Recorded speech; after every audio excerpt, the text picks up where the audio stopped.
Branding is an important part of doing business, especially when it comes to consumer goods. But successful marketing of food and beverage, in particular, relies heavily on a strong brand. Historically, radio, TV, product placement in movies, and now social media platforms like YouTube play a very important role in placing brands squarely within our culture. The difficult part of all of that is dealing with a brand across borders or cultures, and sometimes a brand will develop its own culture, evolving to fit a specific country. A smart brand will allow that to happen because once a brand has become part of a country's vernacular, then you want to encourage that evolution, further cementing it as part of the country's culture. This is a good example here.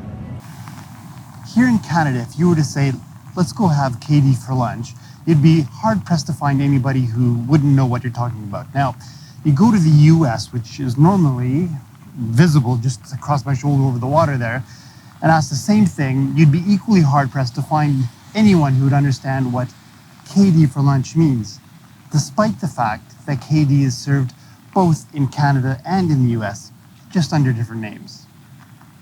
In Canada, KD is short for Kraft Dinner, but in the US, it is not called KD, nor is it called Kraft Dinner. It's known as Kraft Macaroni and Cheese, or Kraft Mac and Cheese. Now, this is interesting because KD is such an integral part of Canadian culture. The Barenaked Ladies' iconic song, If I Had $1 Million, mentions Kraft Dinner as part of the lyrics. And during the concerts, it was common that when they sang those lyrics, fans would throw boxes of KD up on stage. Just eat more of it.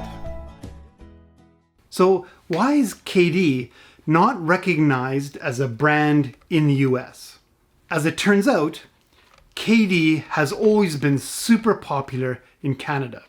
More popular actually than in the US. In fact, Canadians eat 55% more Kraft Dinner than Americans. Of the 7 million boxes that are manufactured and shipped worldwide, Canadians purchase 1.7 million of them. In 1937, Kraft launched the Macaroni and Cheese box and called it Kraft Dinner, mainly because it was a larger box and it was designed to feed a family of four for dinner. It was marketed as being able to feed a family in 9 minutes and was sold in both Canada and in the US as Kraft Dinner. In the 60s, Kraft decided that the text that was on all Kraft Dinner boxes that said macaroni and cheese should become more prominent.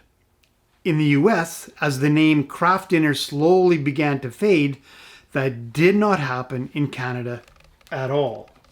It's also been said that because bilingual packaging began to become more and more common in the 70s, there just wasn't enough room to call it macaroni and cheese. I'm not sure if that's true or not, but it sounds pretty Canadian.